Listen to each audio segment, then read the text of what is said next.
Good morning, virtual villagers. Welcome from me, Kate, from What Kate Made. We're here this morning to do a little crafting session using a few macrame knots to make some cute keychains. So I've got two to show you. This particular one with the bead in uses, well, basically what we're going to use is mostly a square knot and a half square knot. So this is what we call in macrame, let me get it the right way, a square knot, and it forms a flat braid. Just down here you can see we've got what look like two little wings, like a little bee, I always think.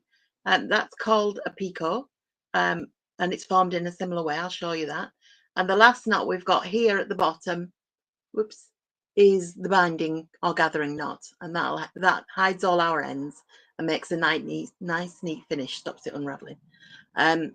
So I'll go through a few. Oh, the second one we're going to make is this one with the twist in it, and basically it's the same knot, the square knot, but you only do half of it, so it's called a half square knot, and it makes it twist. So what we're going to need today, macrame string. There's two types of macrame string.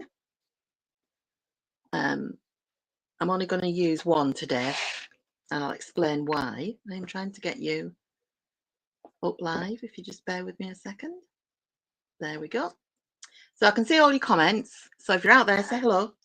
I'm going to use one today, and I'll explain why. I've just got my sound on and it's kind of loud. Just bear with me a second. There we go. Morning, Irene. So our different types of macrame cord. There's this one, which is your basic twisted macrame. It's lots of strands plied together on a twist, same as knitting yarn. That's great. The only problem is it does unravel quite easily, which you might want to if you want to make a tassel. The other type you can get is this one, which is like a woven one. I can't see if you can see. I don't want to get, if I get too close, you can't see. And it's a bit like sash cord. Or I think they call it I-cord now. You can actually make it. If you were doing French knitting, you would make a cord like this. The advantage of it is it doesn't wear, doesn't frays easily, which is an advantage if you don't want it to fray. The other thing is it's got a hollow center, so certain things like threading beads on, it makes it a lot easier if it's not unraveling and it's got a hollow center. Okay, so what else are we going to use today? We're going to use, obviously, scissors. I've got a very small crochet hook. I use it for pulling the cord through the beads. Our little keychain rings, so these have got a little chain on as well, which you could use if you wanted to make it into a bag charm. You could do that. You leave that on, but I'll probably take it off. And I've got some beads. Now, when you're putting beads on macrame, they need to have a big hole in them because you are threading, essentially threading two strands through it. So you can see how those two strands are quite thick. I've got some round beads like this, which is what I've been using, and they've got a nice decent hole. I know I can get them through that. Now I have some other wooden beads here because I've collected loads.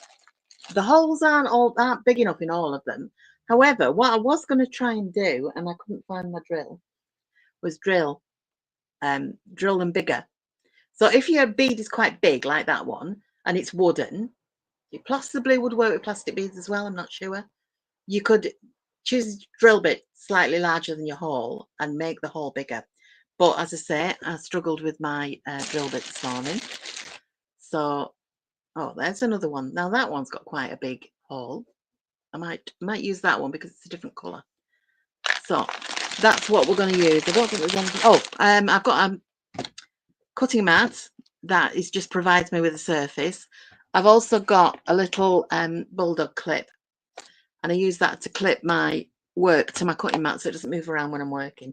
You could also hang it from a doorknob, or I sometimes use one of those movable clothing rails if I'm making a long piece, because it's easier to work that way. It can be a bit straining on your shoulders, so just be careful today. I've also got my my steel ruler.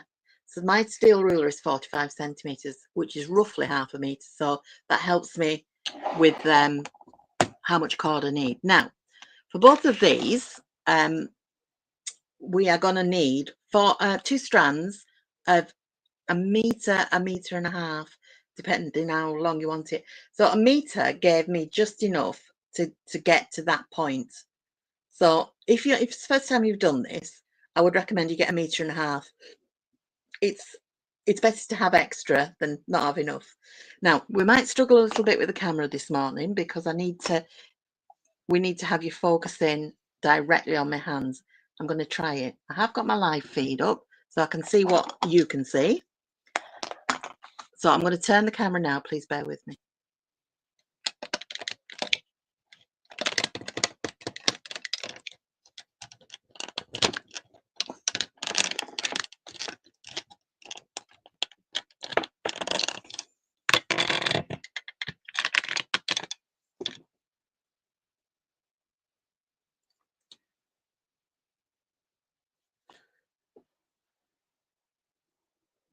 I seem to have lost you. Can somebody help me?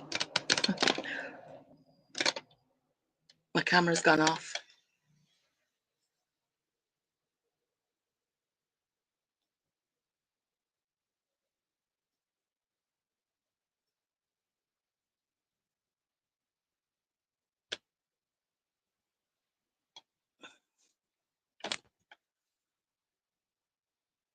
Sorry for the technical difficulty.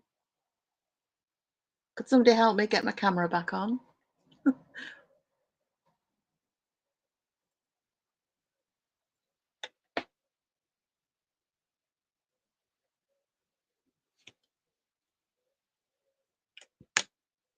You can obviously hear me and just not see me. Ah, I think that was me. Sorry, I'm very sorry for that. I turned you off. That was with me trying to turn the camera over. I'm not very technically minded. I'm good with crafts, but not very technically minded. So just bear with me a second while I try and, again, focus this camera on my work surface.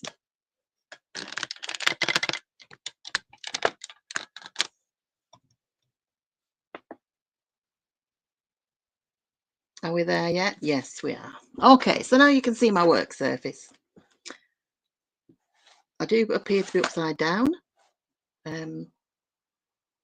Just bear with me again. I'm sorry about this. I really am. I did practice before, but it's difficult to practice when you can't actually go live. So let me just turn this camera around again.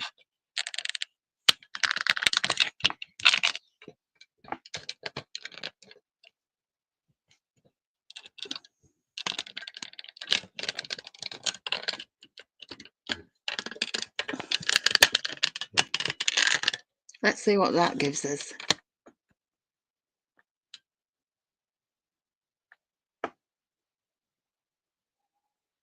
Okay, we'll go with it being upside down.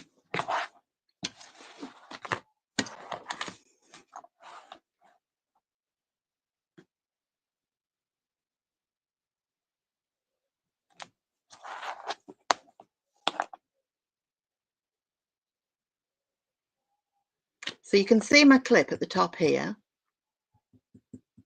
I'm hoping this is going to be fine for you, but it may not be. I may still have to try and turn the camera. Just bear with me a second.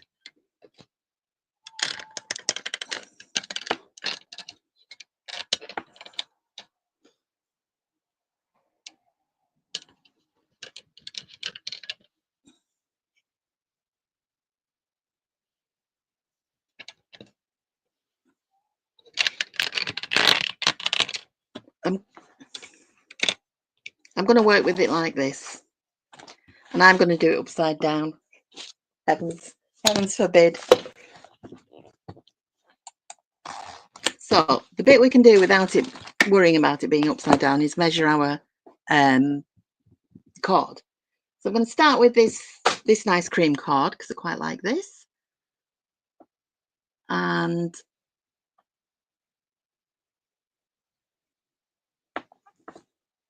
we seem to be completely the wrong way now. I don't know what's happened.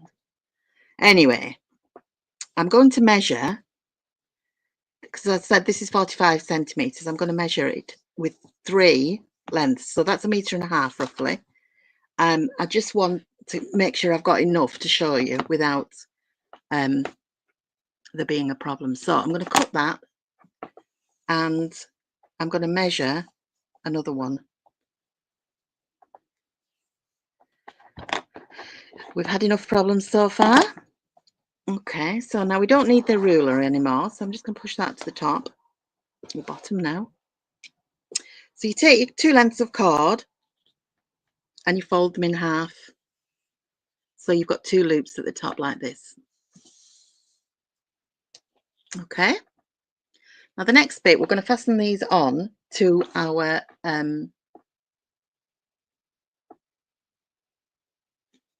sorry, I'm just worrying whether you can actually see what I'm doing.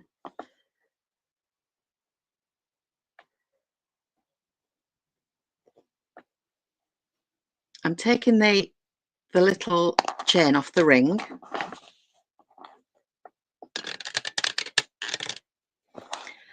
You take your ring. I'm just waiting for to make sure you can see what I'm doing.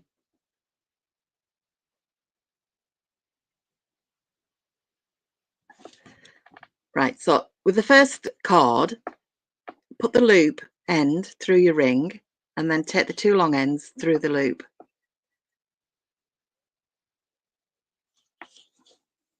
Okay, that's what's called a lark's head knot. If you turn it over, they say it looks like a little bird's face. Anyway, so you want to make sure that your knots are both going the same way. So we put the loop through and then pull the cords through.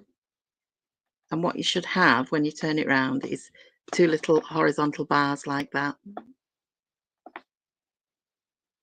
Can you see those?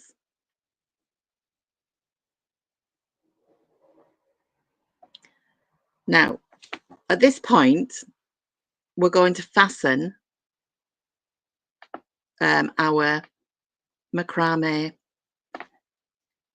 to the board underneath in order to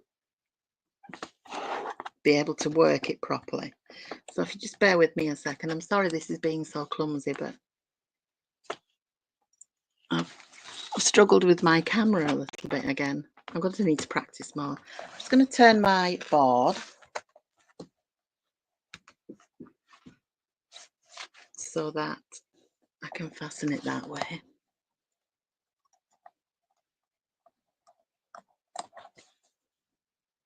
And then I will show you what I've got. It's going to be very awkward. I'm very, very sorry about this.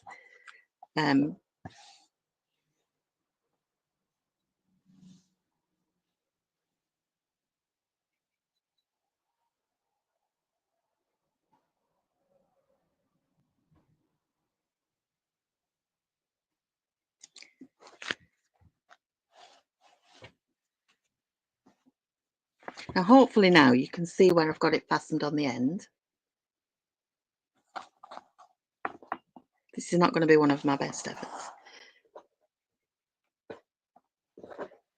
Now we separate out the cords so that the 2 outer cords are splayed out like this, and the inner cords are kept together down the middle. Now this is what we call the core. We don't actually use these cords. We work the other knots around them, so they form the interior, if you like, of your macrame work. Now the square knot is, as I explained before, we're doing a half square knot and a square knot. So a half square knot is this. You take your left hand cord over your core and under your right hand cord like that. Then you take your right hand cord, go under your core, and then through the loop you formed at this side, and then you simply pull it tight. Just keep pulling the cord down in the middle. I'm hoping you can see all of this. Oh, it's looking upside down at the moment. So what you get is a knot at the top. So you want to keep them fairly tight, and you want to keep pulling your core so that stays straight. If you like, you can clip that to the other end of your board and it'll stop it moving around.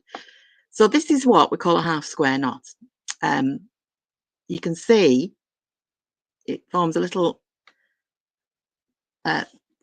horizontal bar, sorry, and that's your that's how you count them.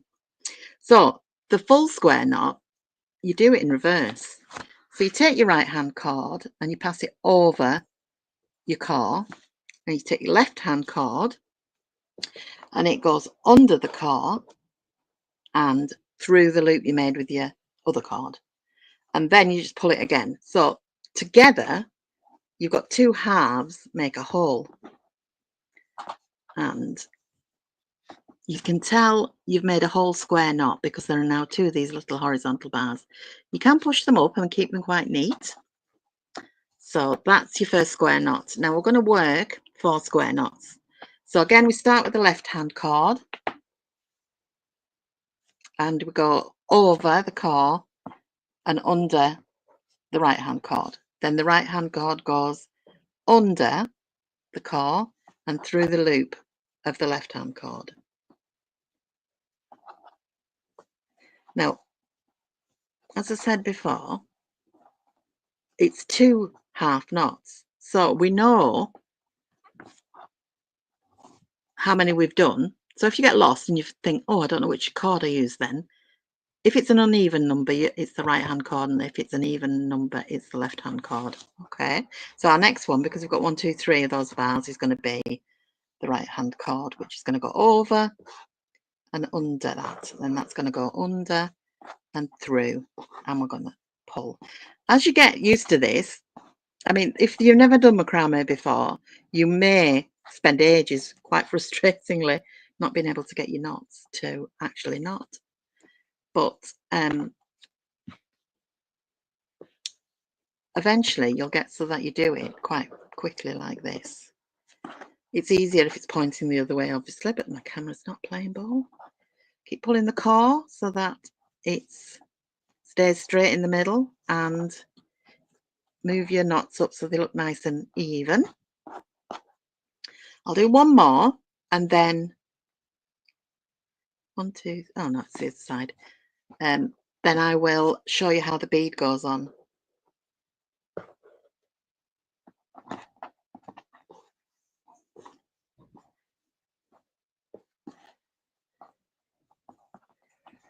Pull it tight and then pull the core and then hinge it up and then give it the last tightness. So we're trying to get a nice even braid. Okay, so your bead will go on your core. Where did I put it? There we go. So I'm going to use this nice brown bead. It's going to go there. Hopefully we'll be able to get both cords through it. Might be a bit of a tight squeeze. I'm going to use, where's it gone? This very narrow crochet hook. And I'm going to take the end of one cord first. I'm going to put my hook through my bead. Then I'm going to just hook the hook into the woven bit. This is easier with a woven one. It's quite difficult to do this with a twisted one because it will unravel. And then I'm just going to pull that. Now that one goes through easily. So that was my, right, left hand core. And now I'm going to do the right hand core in the same way. I'm going to push my crochet hook through, try and snag it into that. The reason I don't use a needle is because it will double and you're trying to get 3 lots through it. They're even harder. So it is a little bit tricky to just snag it. Sometimes if you can push it up the core, that makes it easier. There we go. As I say, the best way to do this is to use a very big hole and make your hole bigger. If your beads are wooden or plastic, you can drill them. So what we've got now is our bead over our 2 cores, and then we just carry on. And what we do is we do our first square knot over, under, then taking our right hand cord, go under and through, and we just tighten it so that it sits at the bottom of our bead. It won't be fully secure till you do the return half of knot. So I'm just going to not pull it too tight because I don't want the bead to pop out. And then I'm going to do the return. So that goes out over and under, and that one goes under and through. We tighten it again.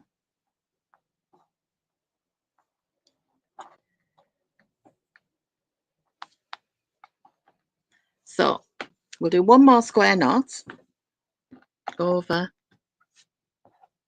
under, under, through. So that's the first half of our square knot.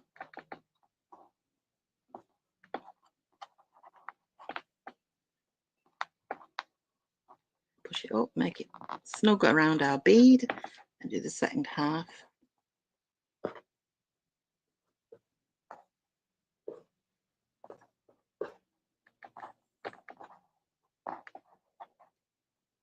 Pull it tight.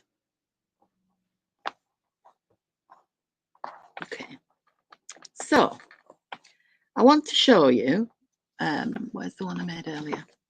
On this one, we've got this little stitch that's called a picot, and I was thinking it makes it look a little bit like a bee or a butterfly. You can do it as a butterfly. Now, the way you do this, it's just a square knot, but you're leaving a gap. So you cross over and leave 2 loops like that.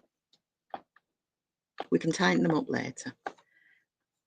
So now we make our knots. So we go over and under and through, and then we pull it. No, that was wrong. I knew at some point I'd make a mistake.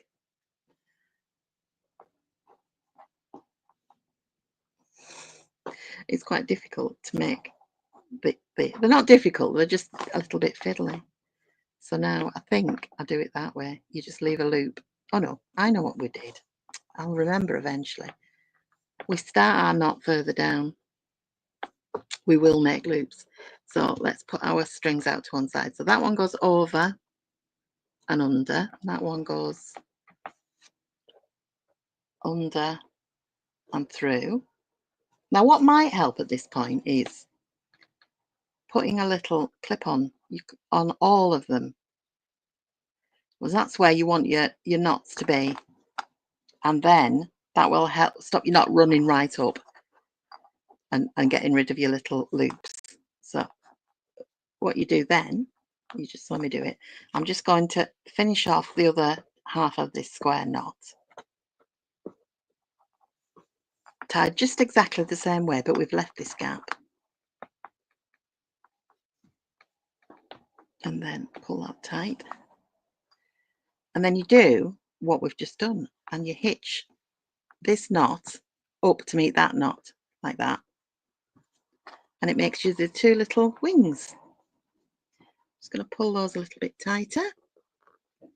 And there's your wings. Now, that looks like a bee. If you want a butterfly, you would do 2 more. So I'll show you that again because I made a bit of a mess of it the first time. So we leave a gap, and we're leaving a longer gap this time because we want the bottom half of the butterfly wing to be bigger than the top half. And we're going to put that clip on to hold them all together. And then we're going to make our square knot down here. So over, under, through. That's the first half of our square knot.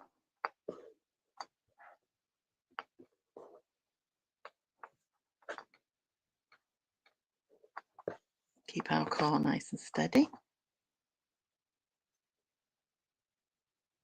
To get it quite tight.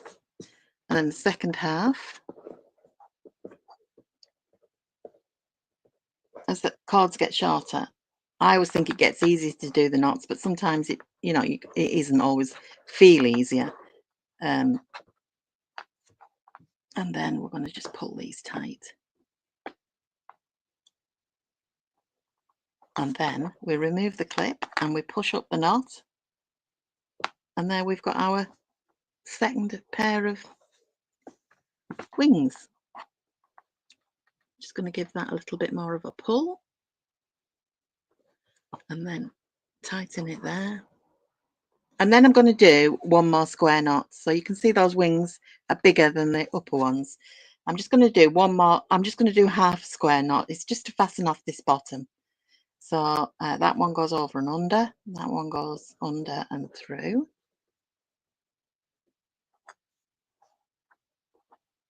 And then pull that tight. Pull our core a bit tighter. And that's us, our keyring finished. Just going to push that up a little bit more to get it nice and tight. With our butterfly wings. Now, what we're going to do now is bind these cords together. Now, what I usually do is I take one of my long inner core because they're going to be spare. So what I tend to do is cut. I'm going to move that up a little bit. Cut my tassels off at the shortest length, and that leaves me with some little bits and some longer bits. So we're going to use one of these longer bits. Now the gathering knot or binding knot, I use this a lot for other things because it's quite handy because it hides the ends. What we're going to do is we're going to take a length of cord, and at one end we're going to take about a quarter of it and fold it over to make a little loop. Okay, the little loop then is placed on top of the ends we want to bind. The loose bit needs to be up near the top, so I'm laying it over my butterfly knot. The loop bit needs to be towards the cut end of the tassels. Now pinch them all together just below your last knot. You're taking the longer piece and you're going to wrap it around. I'm going to switch hands now because it's easier to wrap with my right hand because I'm right-handed. So we're wrapping this very, very tightly around the loop. And we're going to do it about 3 or 4 times because you need at least 3 or 4 turns to make your ends disappear. So that's 3. Push that up a little bit. And that's 4. Then I'm going to take this end I've been binding with and put it through that loop. Push it up towards the top and pull it tighter. Okay. Now what happens now is we go back to this end, to this short end, and as we pull that, that loop tightens up, and you keep pulling until that loop goes underneath your binding. And it gets very tight and it disappears. Now, this end, which was the one we were binding with, we can just leave because it's the same length. But this end, we want to cut off. And you cut it off as close to the binding as you can. And all your ends are inside and you've got a nice, neat finish. It's not going to unravel. And that's basically it. So what we would do now is just trim our ends to the length we want them to be. We don't want them to be massively long. We'll cut them there. And that's our beaded butterfly keyring.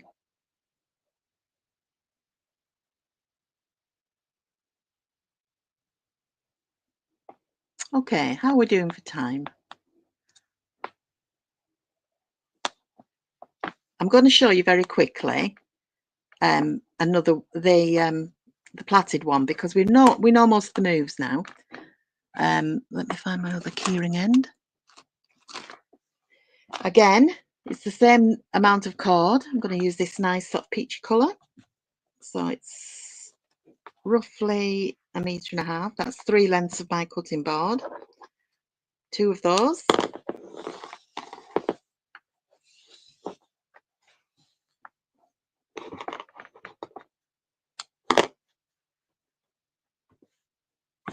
And then we fold it in half. So we've got those 2 loops, which we then feed through our keyring, as we did before with the lark's head knot.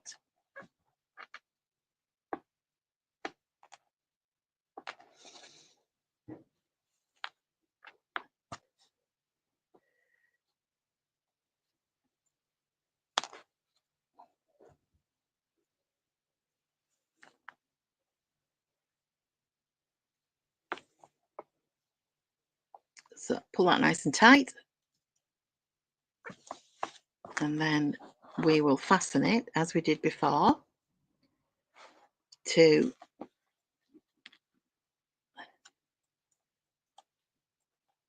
the top of our board with our bulldog clip.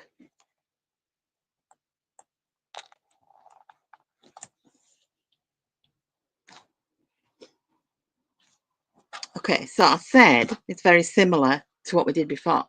The only difference between the, I can't remember what it's called, the twisty one, and the half square knot is that you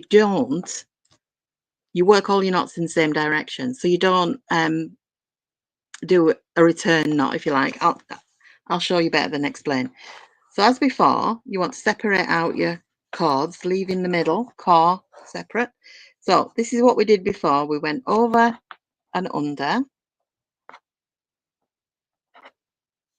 then took our right hand cord under our core and through the loop we made with the left hand cord, and then we pull it tight.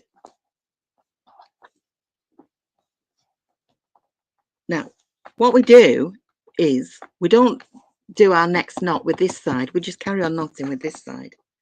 So again, we go over and then under our right hand cord, and then we take our right hand cord under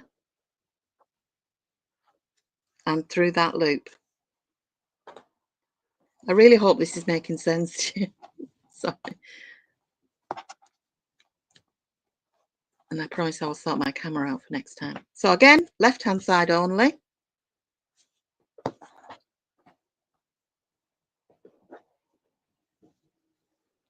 It's probably easier to see when the cords are shorter because there's a lot of cord waffing about.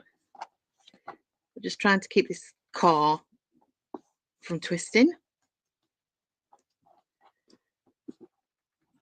because if it twists you get a little knot there.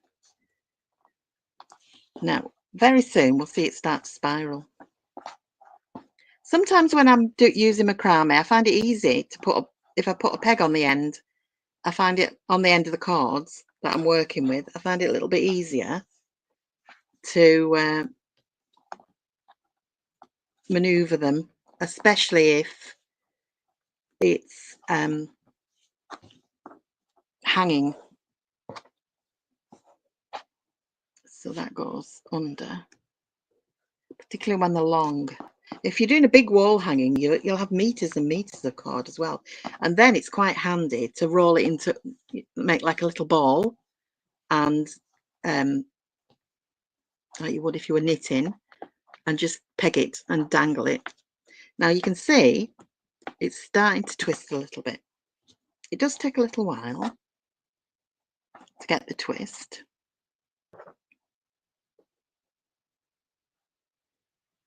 But you'll be able to see the difference between this and the flat braid that the full square knot makes. Now again, you can put beads in, but this is a good one if you don't have any beads, because it's quite attractive on its own.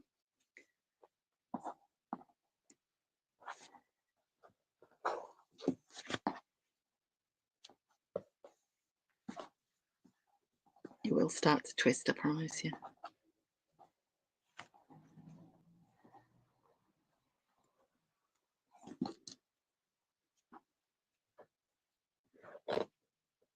It did earlier when I did more practice.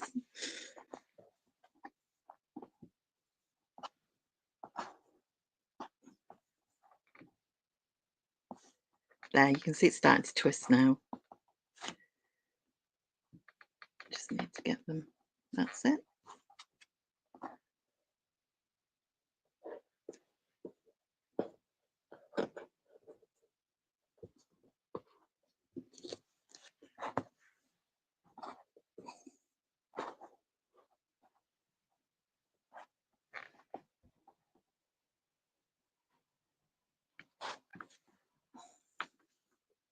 So we're starting to get this little twist coming in it now. Not as pronounced as my other one, but